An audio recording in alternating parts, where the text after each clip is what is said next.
$95 out to $2.25 here, so off a 114% market, and there she is. Isn't she a striking filly? She's got a Colt Hero following already, and if she can win down the famous straight at Flemington, that will only grow. Let's have a look at the runners for the Euroa VC's handicap. For the 3-year-old fillies, a benchmark 70 test over 1,000 metres, and welcome back to racing for this Commands filly. Fleur Fatale hasn't raced since the 18th of April last year. Yeah, and it was an impressive debut win. Look, she was $15 to $16 that day, but as I say, it was impressive. Beat Danuki and Co. So the form out of the race hasn't been outstanding, but the win itself was neat, and she was well spruiked post-race. Well, Dance with Fontaine is out to $8.50 here on course, and last start tackled the older mares and defeated one by the name of Bella Capri, who came out on Saturday and big time franked it. Yeah, that's right, and she was wide that race too, so the win had a lot of merit, beating the older mares, and you've mentioned the form being franked as well, and that's her only defeat in her last 4 starts.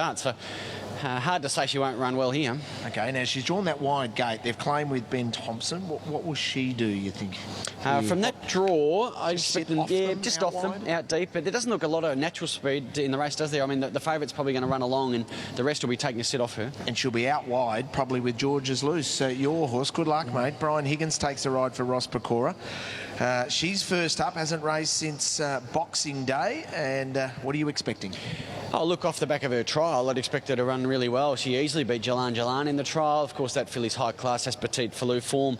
Her maiden win was quite strong, and the format of the race was terrific. She then went to a 64 race and sat wide and ran down Gangster's Curse, who's been competitive in 70 grade.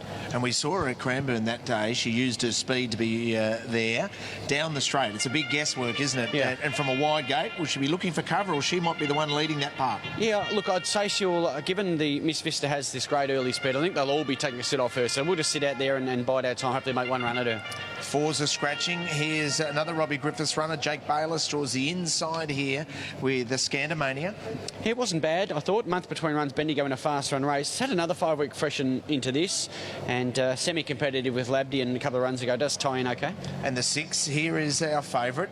This filly by Show a Heart, $2.25 on course. The distinctive markings have made her a little Colt Hero. She gets a hug from the strapper, a little pat on the neck, and says, "Come on, girl, you can do it." Can she run fast again with this tailwind? Yeah, well, I think, fast times do not lie, do they? And her win at Ballarat was extraordinary, running 57.31. Gave the track record a bit of a scare in tying that in through the day. She was significantly quicker than Mannerheim Mischief later in the day, who went on to win in town. Look, she's exciting. She is exciting. It's a huge moment for Ben Allen. His first ride at Flemington. He's on the favourite, and he's on a Colt Hero, so we wish this talented young man all the very best. Number 7 is Inner City Girl, the Magnus filly. Beautifully bred out of Coniston Gem, Damien Oliver and Mark Riley. Took on a good race at Mornington Fresh, that $50,000 benchmark 71 by Prussian Vixen, and the effort was sound. She certainly fitted for that, and her debut win was that of an above-average filly. There's been money for her too. Craig Williams always has a terrific record at Flemington, but you add in Anzac Day and he goes to a whole different level. One year he rode the quaddie here, and he's got a great record in the St Ledger. Can he kick off the day in style with Saraswati?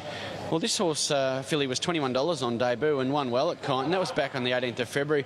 What's worth noting is the 2nd, 3rd and 7th horses out of that race have all won.